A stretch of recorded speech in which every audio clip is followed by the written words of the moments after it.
So I guess opening boxes is a thing. So I'm going to open this up. This actually comes from Mike Pierce, Weber Carburetor Restoration out in Salinas. Just had this done. Probably shouldn't cut that invoice open, but I already got the invoice, so it's all good. But yeah, so Mike, if you don't know Mike Pierce, he is a Weber carburetor specialist. Been doing it for a long time, and he actually just, I can send him a carburetor, and he will just go through the whole thing, do the throttle shafts. As you can see, this is all the these are all the used parts. He replaces the throttle shafts. He gets the he either puts in these oversized shafts with bushings and gets them so they stop leaking air. Changes the throttle plates on this particular set of carburetors. They were very, very worn, and so he had to really work them. So it was a little bit more than usual. And what he did was he ended up boring them out and just enlarging the bores so that you could get them straight. Because what ends up with these carburetors is that the throats, the base plates, or everything gets worn, and the only way to straighten them is as they straighten out. Then he has to change the bores, and then he has to put the throttle plates are different. Everything has to be oversized just a little bit. You know, these are 40 DC Z6s, and I think he said something like these might be 41 and a half. I forget. I have to look at the documentation. But as he always says, you know, look like new, work like new. You know, he does everything. So run like new. So this carburetor is ready to go. The base plate is nice and flat. The throttles are opening perfectly, all the way open.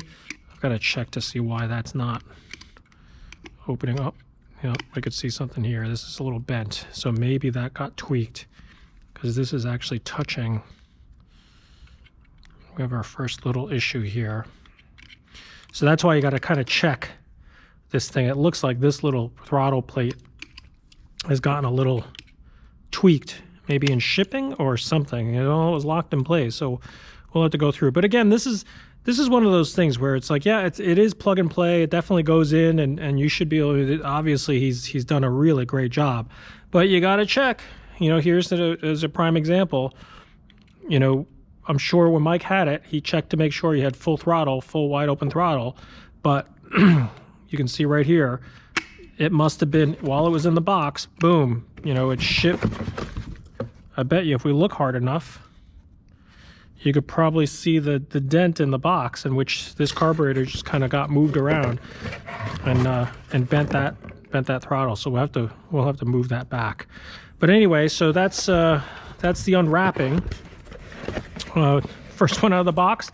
I've got to do some work to it. So, but we got the other ones coming. They're all basically the same, and I have notes on them as to which.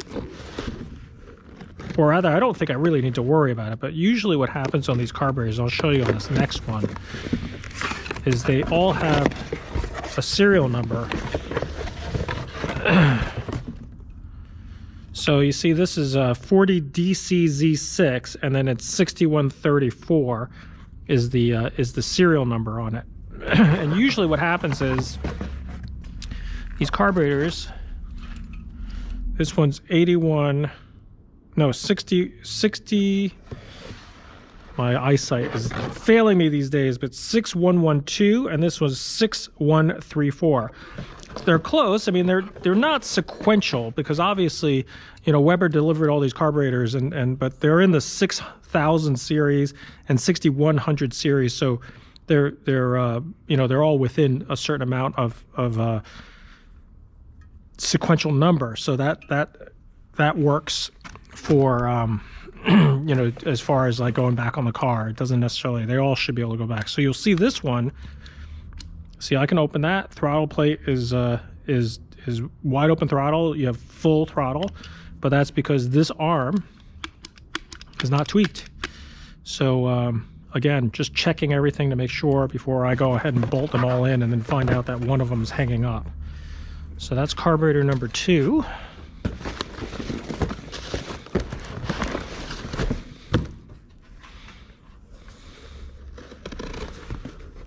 And this one's the third one.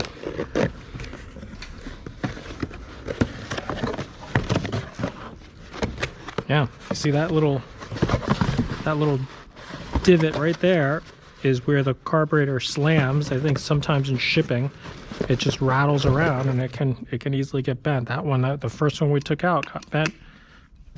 But see, here you go, wide open throttle. That's like one of the most important things you want to check, is to make sure that you're getting full throttle, getting what you pay for, as I always say. But here's another one.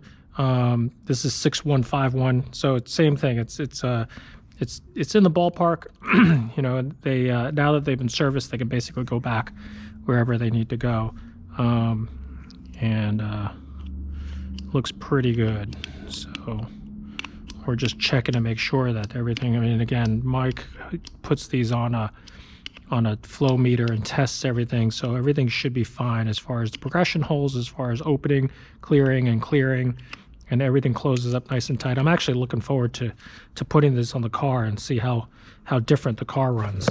So that next step is to get the we'll take a look at these the gaskets, figure out what we're missing on the car, and start installing these carburetors onto the car. Okay, so before I put the new carburetors in, gotta kind of clean all this stuff up here. This is, somebody had put you know, spacer, or rather they put some RTV on these gaskets. You know, Mike sent me new gaskets so I can, you know, pretty much pull these off and just get rid of them, clean up all this stuff. You know, I think they were having air leaks, and somebody's solution was to put like a smear of RTV on everything, trying to cut down on the air leaks. But you know, that's really not, it just doesn't work, because the actual base plate to the carburetor is warped. So you know, you can put that stuff in there. But the other problem that I've seen with RTV is that RTV doesn't like gasoline. So what'll happen is all these gaskets kind of are designed to go on there dry, you know, because what happens is the gasoline kind of goes through here and it soaks everything, and then it if anything is dissolved by the by gasoline, it just kind of ruins it. So here with, you know, the RTV, they put it on the edges, but I think that if you look really close at the edges here, you could see that it just kind of dissolves a little bit, because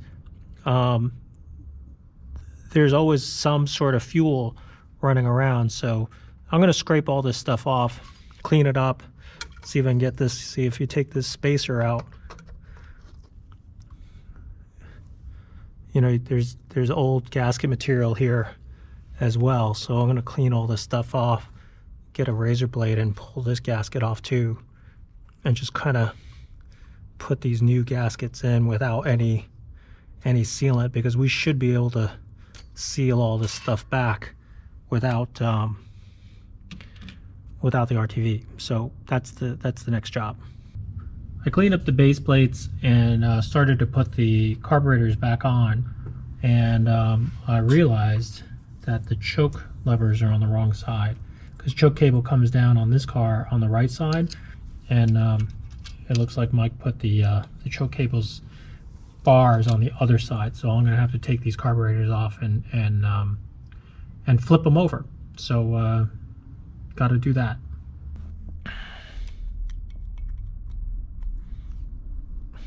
So the choke lever kind of goes two ways, so it's an easy mistake. It's pretty straightforward. This thing just unscrews here,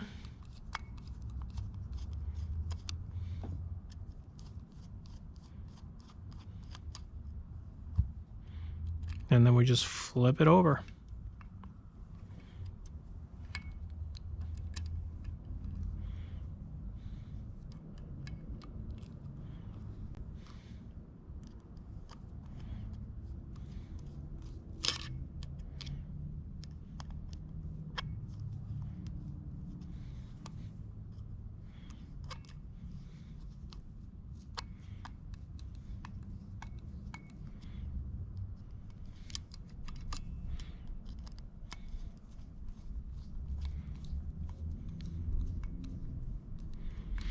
So just got to do that 2 more times, and we'll get the choke lever on the correct side, because now with it like this, the choke cable is going to run down the correct side of the carburetor. So I actually spoke too soon. It's not so simple as just flipping it. I mean, unfortunately, you have this bar or this pivot that's upside down. It's got the little cotter pin. So it's an extra step. We just got to flip it around, because it just, you know, it'll still work, but the pin isn't upside down. So I was going to pull that cotter pin out, turn this around, put that in, slide the cotter pin back in. Really tiny stuff, but don't know if you can see it, but the cotter pin goes back in. And we'll just bend it back. We're using a cotter pin, but it's a new cotter pin. It's really just splitting it and putting it back in the way it was. So that I have to do 2 more times, and then we'll get the thing. But flip it over, that'll be correct. And now the choke cable is, or the choke lever is on the correct side. All right. Put the carburetor back in, or put all the carburetors back in. Got the fuel rail cleaned up with new washers. Put just a little dab of grease. I gotta get some black grease, because the only thing I had right now is just some of that red grease. But we're you know, I'll put that in and get everything balanced. Once these linkages get hooked up, you won't even see the grease. But anyway, put it all in, and got the choke cable in, got the fuel line in, got everything hooked up. I just got to tighten the fuel line, and then what I'm going to do is, you know, we're going to fire this thing up. So I will roll this car out and get it so that get near the door. I have just the rear carburetor hooked up, and the other ones are all loose, because what I'm going to do is I'm going to balance side to side first, and then balance them front to back. The rear one can be connected, because it doesn't matter. I mean, it just, you can start with the rear one, or at least that's the method that I do it, is I leave the rear one connected, and then what I do is unbolt these clamps so that we can independently adjust the balance of the carburetor side to side. But that's the next step. Everything's kind of hooked up. I'm going to put the fuel lines in. I'll prime the system just to make sure we don't have any leaks, and you know, on to the next step. With the carburetors installed, before I turn anything on or before I start messing with it, I want to make sure I don't have any fuel leaks. So everything's connected, and the way I do it is I turn on the ignition, turn on the fuel pump, and with the battery disconnected. So then that way I can stand here in the engine compartment and power this up. Fuel pump starts pumping, and I can look for fuel leaks. If I do it from inside, by the time I walk around, if you have a bad fuel leak, you'll be squirting fuel all over the place. So at least here I could pull the battery cable off pretty quickly and shut everything down. So here we go. So turn that on. You can hear it, the fuel pump going. And we're just watching. See there. I just saw a leak right there. So I'll pull this. I see that leaking too. So what I'm going to do is I'm going to get my wrench and tighten everything down. I try to turn and tighten everything up just enough, because what happens is I don't want to strip the threads on anything. So you're just looking for that fine balance of tight, but not tight enough to strip anything. The other difference is when I got the new carburetors, or the carburetors redone, they came with red fiber washers. You know, the red fiber washers are fine. The only problem is that they swell up and shrink as they absorb fuel and liquid. So they're brand new, and they should be pretty pliable. So what I'm going to do is I'm just going to go back with my wrench and just kind of tighten everything down just to stop some of these leaks. And then once they tighten down, and they also swell up a little bit, right now they're kind of absorbing some of that fuel, they'll swell up a little bit and also get a little, seal up a little bit better. So I'm going to go get a wrench and get started on this. All right, interior is kind of back together, not really, but we're going to just see what happens here.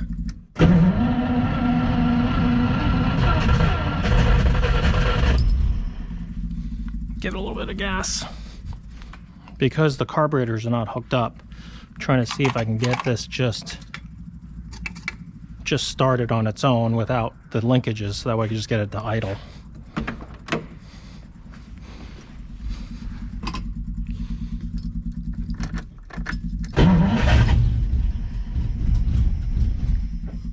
Just trying. What I'm going to do is I'm going to put the carburetor linkages on just to get it started. We'll hang them on loosely, and then once I can get it started and revved up a little bit, should be in good shape. This one's pretty far out, so let me loosen that. These connections,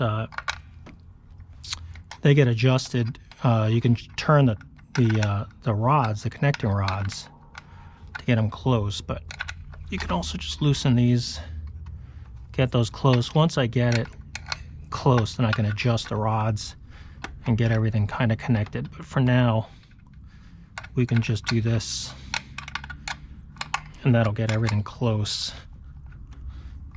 Like that, like that. Let's see if we can fire it up.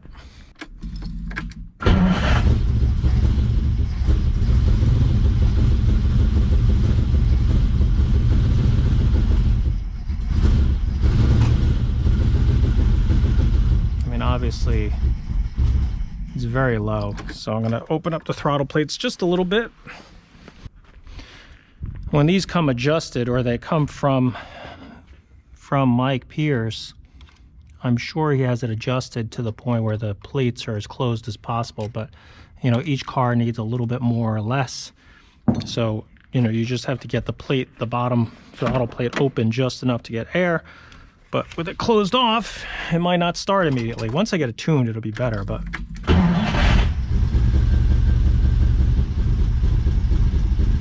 see right there, it's kind of running. So now I can get tuning. Now I know it's ice cold.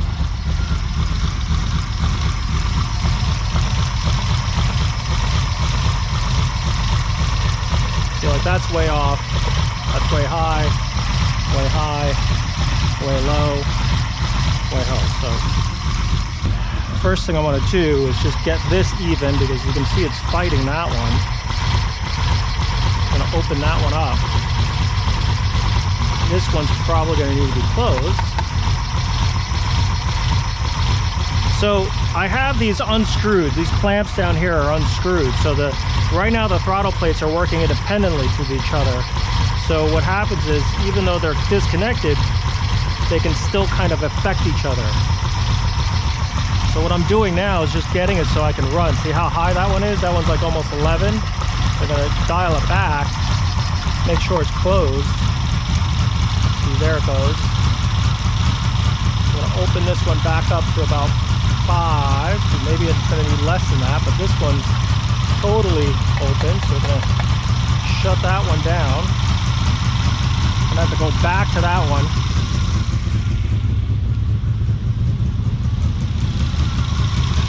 Shut this one down because it's open too high. See, I'm turning the screw, but it's not doing anything because the throttle plate is locked to the other side. So I'm just trying to...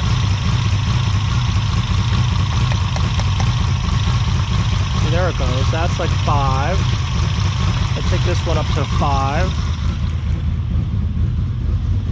And where that actually is, it's different for each car. I mean, it's not like you're going to want to set them all at 5. You're just getting it to a number where I can get it even. Like right now, that's close to 5. That one's close to 5. That one's almost 5. That one's almost 5. So 5 is a number in which it's workable for me for now. Then where the actual idle is, well, that's where we're going to set it all. And that will determine the actual number that we end up with. Like right now, that's up at like 7. So we're going to turn that one down.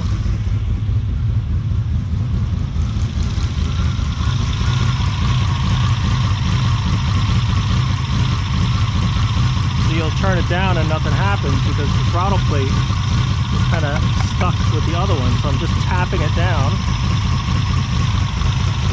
So we're getting close, right? So that's 5, 4.5, 5, 5, 5. So that looks pretty good for right now. What I'm going to do also, make sure that these are still loose.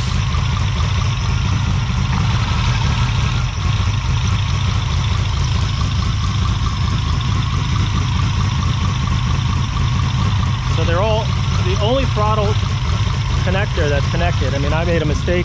That front one was connected. The middle one was not. So I just have to double check. It was loose to begin with, so. But again, you don't want anything touching these throttles. I had made the mistake, forgot that that one's connected, but, so we just go back, 5, 5, I can turn this up just a teeny bit, to 5, make sure it's shut all the way down. So what I'm doing is I'm tapping the throttle plate,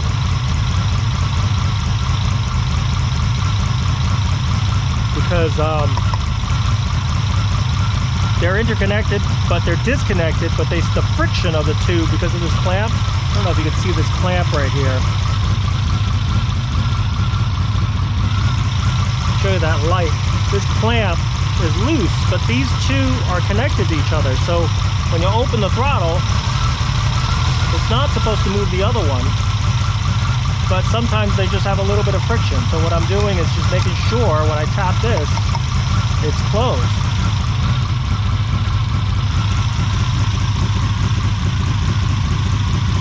So I could see this can go up a little bit to 5. 5.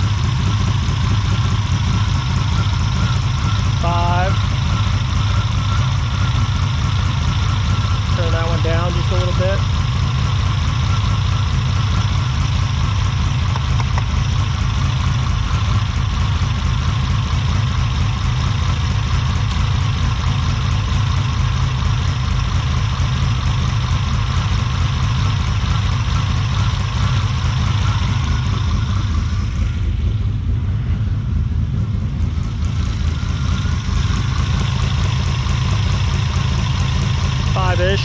Turn this down just a little bit. Just want to get them closer.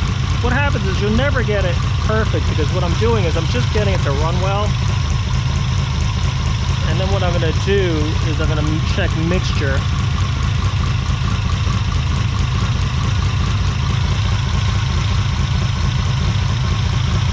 In a minute. Getting some heat in the engine also because there's no sense in checking it when everything's ice cold. Alright, so now we're kind of close.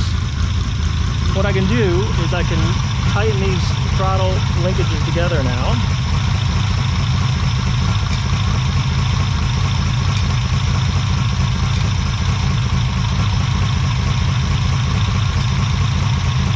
A little strip, so I might have to get a wrench on that one.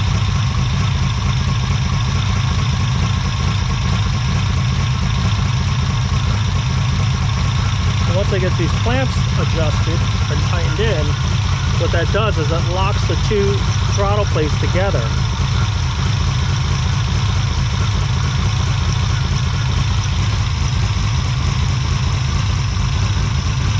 Oh, I see a leak.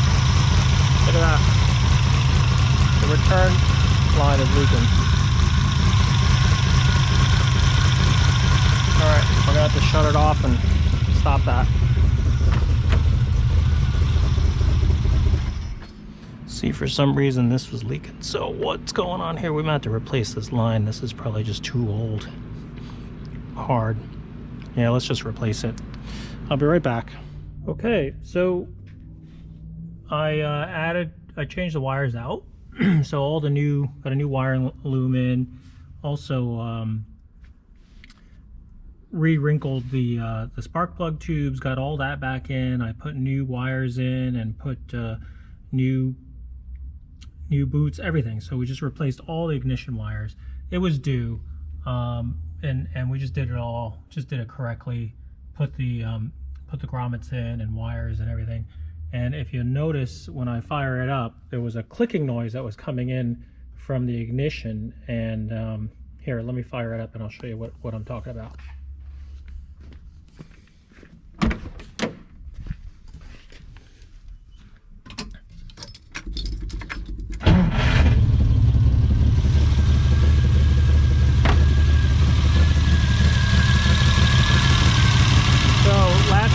You would hear this little bit of clicking, and it was coming from this distributor. We got that. I'm hearing a clicking from the ignition. I think we better check that. But now it's nice and quiet. So what it was arcing, something was arcing inside, and it turned out that the connector was bad. So I heard it before I saw it, but now it seems to be running pretty well. It needs a little bit of tuning, but it feels pretty good right now. It's ice cold, but and we go back and we just check tuning here, or check balance. So it's just about 6, just about 6,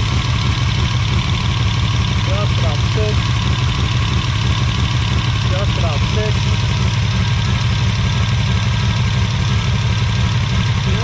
That's a little low. I might pull that up. And this is a little low. So this one might come up just a little bit, but it's real close. I mean, just a hair to get it really balanced compared to this side.